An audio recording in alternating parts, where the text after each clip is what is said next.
I never thought my life would end up like this. My name's Mike, and for a long time, I figured I had it all sorted out. Life was supposed to be easy, built on love, trust, and chasing dreams. Sarah and I have been together for 7 years.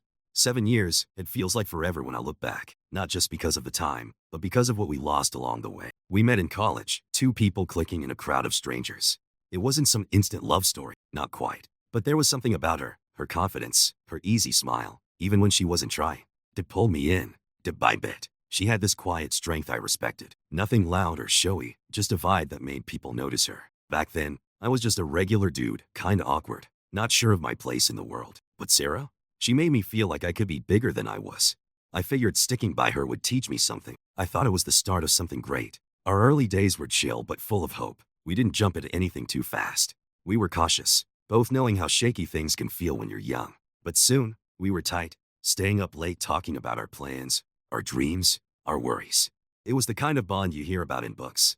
Like a lot of young folks, I thought we were special, that our love could handle anything. I believed we had something that could weather any storm. Life after college wasn't perfect, but it was solid. We built it together. I got a job as a financial analyst, working long hours, trying to move up, but still holding on to the little things that mattered. Sarah was always artsy, and she landed a gig as a graphic designer at a big company. Her work got a lot of praise. Her talent was clear, and I admired how hard she worked. She didn't boast about the compliments, but I could see her light up when a project nailed it. She was skilled, focused, but there was always this slight distance.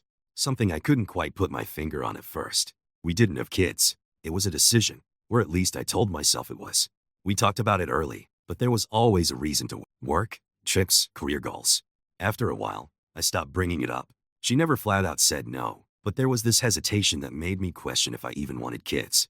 At first, I was cool with it. We were building a life together. We had plenty of time. Our house was simple, a cozy spot in the suburbs. Nothing fancy, but it was ours. We had some nice stuff, a reliable car, a comfy living room with a fireplace, a garden Sarah loved messing with. It wasn't a rich or flashy life, but it was calm. I thought it was enough. For a while, it felt like it was. Things started to feel off when the quiet times got awkward. At first, I brushed it off, but after a few months, I noticed small things. When I talked, she seemed distracted, not in a big way, but her eyes looked like she wasn't really there. She got super into her work, spending extra hours on projects that didn't seem urgent. I tried not to let it bug me. We were both busy, you know? She had clients to deal with, deadlines to meet. That's just how life was. But then things shifted. Late nights at the office turned into weekend work trips. Her occasional girls' nights with friends started happening more often. At first, I had no reason to think anything was up. She was always vague about those nights, just saying, "Oh, just some drinks and fun." I trusted her. That's what friends do, right? I wasn't the type to grill her about every move. Trust mattered to me, and I always thought she'd never break it. Still, something felt wrong. It wasn't just her being gone, but that didn't help. It was this emotional gap that started growing. We didn't talk as much. Our chats, once full of laughs and stories, got boring. She'd tell me about her day, but it felt like she was leaving stuff out, holding back parts of herself. I noticed she started going out more, not just with friends, but alone. At first, it was small stuff. A quick trip to shop or dinner with a coworker. She wasn't the stay-at-home type, but I started feeling like something else was pulling her attention away from me. I told myself it was no big deal, that I was reading too much into it. People change, relationships have their rough patches. But deep down, I knew something was off. I didn't want to face it, but it sat there in the back of my mind, like a quiet nudge I couldn't ignore. One night, Sarah got home way later than usual. It wasn't the first time, but something about it felt off. Her cheeks were red, her eyes far away in a way I hadn't seen before. She barely said a word when she came in, hardly even noticed me. I watched her rush to the bedroom, closing the door quick enough to make my pulse jump. I told myself it was nothing, maybe she was just beat, but that uneasy feeling wouldn't quit. Something was shifting, and it wasn't just her. I was feeling it too, this slow drift pulling us apart. It was small, but it was real. I didn't want to deal with it, but I couldn't shake the sense that our life wasn't what it used to be. What I didn't get then was that this was just the start. It began as a slow creep, little moments I tried to brush off as no big deal, just temporary changes in our routine. But as time went on, I saw the gap between us wasn't something I could just explain away. It wasn't only that she was gone more often, but that was happening a lot. It was how she looked at me sometimes. Not mad or cold, but with this empty stare I didn't recognize. It was like part of her had shut me out, like I wasn't the guy she saw anymore. Our closeness, once the heart of what we had, started to fade too. I'm not just talking about the bedroom stuff, but the feeling of being a team in every way. Early on, we were glued to each other. Nights spent holding tight, mornings full of laughs and quiet promises.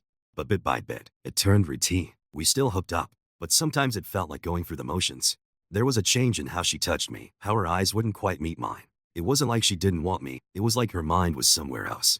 I felt it in how she'd pull back mid-hug, how her warmth just wasn't the same. It wasn't just the nights, either. Some mornings, I'd wake up and she'd already be out of bed, sitting by the window, staring off like she was caught in a thought I wasn't part of. I tried talking to her, tried to pull her into a conversation, but most times she seemed distant, wrapped up in her own head. I wondered if it was her job, or stress, or something heavier, but I never asked.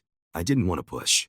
Then there were the nights she'd go out with her friends, or so she said. It started as the odd evening, a quick dinner, or drinks after work. I was cool with it. Everyone needs a break. But it got more regular. A Friday night, then a Saturday, then sometimes even a Sunday. At first, I didn't sweat it. She deserved her own time. But the longer she was out, the more it felt like she was running from something, or maybe someone. One night, after she rolled in late, I couldn't hold back. I asked her about it. I kept my tone chill, tried to play it cool, but I could feel the air getting heavy between us. She shrugged it off like it was nothing, and I let it slide. But deep down, I knew she wasn't just out having a good time with friends. There was more to it. I started noticing it, the way she'd come back with her cheeks flushed, moving like she was uneasy. It was like she was carrying something she couldn't tell me about. I tried to push it out of my mind, convince myself I was imagining things. But that feeling stuck around. One night, lying in bed waiting for her, I stared at the ceiling, the clock's quiet ticking the only noise in the room. I thought about her life, how it built it together, piece by piece. But now it felt shaky, like it could fall apart with one wrong move. I knew I had to talk to her about it, but the idea scared me. What if I was off base? What if I was just paranoid? What if our life wasn't falling apart at all? When she came in, she was more like a ghost than a person. She didn't say a word. She just slid into bed beside me, her back turned, her body tense. I wanted to reach out, pull her close, remind her of what we had. But something stopped me. I could feel it, the gap between us, this invisible wall getting bigger. And I knew, no question, that I wasn't the guy she leaned on anymore when she needed comfort. The next few days were a haze of doubt. I kept a closer eye on her, and it hit me that the woman I married wasn't the same one I was looking at. She was slipping away, little by little. I tried to ignore the signs, tell myself it was just a rough patch, that maybe I was too caught up in work or stress. But one evening, watching her laugh with her friends at a get-together, I saw something I couldn't shake. The way she laughed too easily, the way she looked at some guy across the room, a dude I didn't know, like she was seeing him for the first time, and maybe the last. That's when it hit me hard. Something had shifted. It wasn't just the late nights or the growing distance between us. It was her eyes. Right then, I realized I was a stranger to her. The thought ate at me, and I couldn't let it go. What if she found another guy? Someone who sparked the feelings I used to bring out in her? Someone who could give her the thrill I hadn't been able to lately, the fire that had cooled in our nights together? That was the moment I knew, deep down, that everything I'd dealt with Sarah was starting to break. I wasn't ready to deal with it, but I couldn't ignore it anymore. Something was going down, and I couldn't stop it. The night it all went down, I wasn't supposed to be there. But for weeks, something in me had been coming apart. Some gut feeling telling me I had to see it for myself. She'd gone out again, another girl's night, that was now just part of the routine. But this time, I couldn't shake the feeling something was wrong. I told myself I was being paranoid, but the doubt was too deep to ignore. I followed her that night. I'd never done anything like that before. It felt wrong, like I was betraying her trust, but I wasn't too deep to turn back. I didn't plan to confront her. Not yet. I just needed to know if my fears were real. I trailed her to a nightclub I'd never been to. The neon signs outside blinked, throwing a weird glow on the street. People were hanging out, laughing and chatting, but I was locked on her. She went in with some friends, but as I stood by the entrance, I saw her alone at the bar, talking to a guy I didn't know. He seemed relaxed, but there was this intensity in how he leaned toward her, his eyes glued to hers. She laughed, but it wasn't the laugh she used to share with me. It was different, lighter, like she was free. I stayed out of sight, trying not to be noticed. My heart was pounding as I watched them. There was this ease between them, a connection that made my stomach twist. Sarah was always guarded with strangers, but with this guy, she was chill, like they'd known each other forever. She wasn't the woman I thought I knew. She wasn't my wife anymore. Time dragged as I kept watching. My hands balled into fists, my knuckles white from the tension. The air felt heavy, like it was pressing down on me with the truth that I wasn't part of her world anymore. I knew this guy, this stranger, had something I didn't. He was filling the holes I'd ignored, the gaps I thought didn't matter. He was everything I wasn't: fun, charming, alive. And she was soaking him up, totally caught up in it. Eventually, they left the bar together. I wanted to keep following, but I didn't need to. I knew where they were headed. They went to a hotel nearby, the kind of place people go to hide away from the... I stood there for a second, not sure what to do, my heart breaking in a way I didn't think it could. I'd always trusted her. I'd always believed in what we had. But there I was, watching her walk off with another guy, a stranger, someone who wasn't me. I waited until they were inside before I followed. I didn't know what I was after, maybe a confrontation, maybe just some kind of closure. But I couldn't stop myself. It was like I had to see the truth with my own eyes. When I got to the hotel, I stood outside for what felt like forever, my breath short, my head spinning. I could hear laughter and muffled voices from inside. Her laughter, the sound that used to light up our house, the sound that once made me feel like the luckiest guy alive. Then I saw them through the window. It felt unreal, like I was watching someone else's life, not mine. They were sitting on the bed, close together, and as I watched, I saw her lean in. The guy's hand was on her leg, a soft but claiming touch. And then they kissed. It hit me like a punch, the moment stealing the air from my lungs.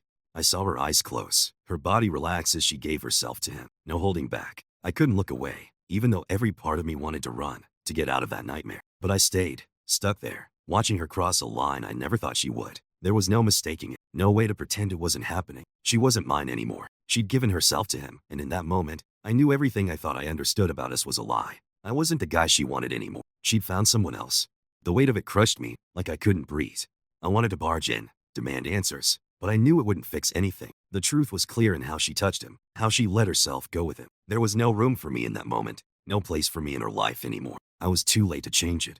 I turned away from the window, my hands shaking, my whole body aching with betrayal. It wasn't just what she did. It was that I'd been blind for so long, too stubborn, or scared to see what was right in front of me. The woman I trusted, the woman I loved, had picked someone else. As I walked away from the hotel, my head was spinning, trying to figure out what I'd just seen. Nothing added up anymore. The woman I knew, my wife, was gone in ways I couldn't wrap my mind around. All I could do was keep walking, leaving behind a piece of myself I wasn't sure I'd ever get back. The hours after learning the truth felt like they didn't belong to real time, just this endless loop of anger, shock, and gut-wrenching pain. The image of her with it, giving in so easily, was stuck in my head. It was like every moment of our lives together had been boiled down to that one awful picture. I couldn't shake it, no matter how much I tried. The weight of it was crushing, and with it came the cold truth that the woman I trusted, the one I'd built my life with, had stabbed me in the back in the worst way. I couldn't just sit there and do nothing. There was no room left for pretending it wasn't happening. I'd seen what I needed to see, and now I had to do something. I couldn't let this guy just take what was mine, barge into the life I'd worked so hard for. That image of them together, eating me up inside, had to be faced head on. I wasn't sure what I was hoping to get out of confronting them. Answers? An apology? I didn't know. All I knew was the anger inside me was too big to hold back. The quiet of the night pressed in, loud with my racing thoughts as I pushed myself toward the hotel where they'd gone. I wasn't thinking about what might happen or how bad it could get. I just couldn't let myself stop. I got to the hotel, my breathing shallow, my heart racing. Through the window, I saw them sitting together, way too close, way too comfortable. She looked so relaxed with him, her eyes soft, her body turned toward him like she used to turn to me. There was no hesitation in how she touched him, no awkwardness. It was like she'd been there before, like that was where she really fit. Knowing this wasn't just a one-time thing, that this had been going on for a while, tore me up. I moved closer to the door, each step heavy. My hands were shaking, the anger still burning. But there was something else too. This cold, empty feeling of being tossed aside. This guy had walked into our life, into our home, and taken what was mine. It wasn't just her. It was her heart, her focus, everything I thought we still had. When I got to the door, I didn't wait. I pushed it open and stepped inside without thinking twice. The guy stood up slowly when he saw me, his face hard to read. It was almost like he knew I'd show up, like he was ready for the fight that was bound to happen since I found out their secret. But it didn't matter. The second my eyes locked on him, the anger I'd been holding in for weeks blew up. I could feel the heat of my rage spreading through me, but I didn't lose it right away. Seeing her standing there, frozen, her wide eyes staring at me, made my breath catch. I didn't want to see her like this, so far away, so different from the woman I used to know. But it was too late to back out. She crossed a line that couldn't be undone, and I'd never unsee what I saw. I turned my attention to him, the stranger who'd slipped into the place I used to have in her life. There was no fear in his eyes, no guilt. He stood there like he belonged, like he had every right to be there. And right then, I got it. This wasn't just some random hookup. This wasn't a mistake we could brush off. No, he'd taken her, in every way. He claimed what I thought was still mine. The gap between us was shrinking, but it wasn't just about space. It was the gap between the life I thought we had and what it had turned into. A sharp split that no sorry or plea could fix. I didn't know what I wanted right then. There was no clear plan, no path forward. All I felt was this deep, hollow ache, like my heart had been ripped out and left empty. The woman I loved, the one I'd given everything for, had made a choice, and it wasn't me. She didn't say a word, either because she couldn't or didn't want to. Realizing she wasn't even going to try to explain, that the woman I knew had turned into someone I didn't recognize, hit me like a kick to the stomach. I didn't know what had happened to us, to her, to the love I thought we had. But standing there in that room, with the stranger staring at me and her just standing by, I knew one thing for sure. Everything was different now. Forever. The guy finally stepped back, giving me space, but not out of respect. He knew I wasn't a threat to him. Right then, I realized I had no control anymore. He'd taken it from me the moment he touched her. My body was still tense, my chest tight with this need for something payback, relief, closure, anything to fill the hole inside me. But there was nothing. Confronting them didn't make me feel better, didn't ease the pain of seeing the truth with my own eyes. It wasn't enough. It never would be. As I turned to walk out, the weight of it hit me like a ton of bricks. My marriage was done. The life I'd built was gone in a flash. There was no going back from this. No way to undo the hurt, the loss, the anger. I wept, but I knew the damage was permanent. I was stuck dealing with the ruins of what I thought was my life. When I stepped out of the hotel room, it felt like I'd left a part of me behind. I walked down the hall, each step ringing like a reminder of what I'd lost. The weight of it all, the betrayal, the years I'd poured in, the trust I'd given crushed me, final and suffocating. There was no fixing this. My marriage was history, and I was left standing in the mess, alone, outside. The cold night air hit me hard, but it didn't numb the pain. My chest ached, that empty feeling replacing the love that used to be there. Now it was something darker, something I couldn't put a name to. Eating at me was every breath. The city kept moving around me, not caring about the storm tearing me up inside. The streets had their own vibe, blind to my pain. All I could think about was her and the guy who'd taken her from me. I couldn't get the image of them together out of my head. Even now, I could feel the weight of how easily she gave herself to, how she picked him over me. I didn't know what hurt more, the betrayal itself or the fact that I never saw it coming. I couldn't face going home. The idea of walking through that door, seeing the empty space where we used to share everything, was too much. So I just wandered the streets, my mind spinning with questions that had no answers. What did I do wrong? How did we get here? How did we end up so far apart, with no way to fix it? Hours later, I found myself back at the hotel, standing outside the room where it all fell apart. The lights in the window were dim, a faint glow reminding me of the scene I'd walked away from. I stood there forever, my head a mess of anger, sadness, and disbelief. I didn't know why I came back. Maybe to confront her again. Maybe to say goodbye, to make sense of the wreckage. Or maybe to stop the suffocating quiet that had taken over my mind since I left. I knocked on the door, the sound echoing in the silent hallway. I didn't wait for her to open it. I wasn't letting her dodge me again. This time, there'd be no running, no pretending. I needed the truth. I needed to look her in the eyes one last time, to know I wasn't imagining it all. When the door swung open, she was there, her face pale, her eyes wide with guilt and something else. Maybe fear, maybe acceptance. I could tell from her expression she knew this was coming. She'd been expecting it. But even seeing her guilt, seeing her standing there broken, I felt nothing but emptiness. There were no words left. No explanation could fix this. The damage was done. Her betrayal was out in the open, and there was no taking it back. Not now, not ever. She started to say something, but I put up my hand, stopping her before she could speak. I didn't need her words. I didn't need her apologies.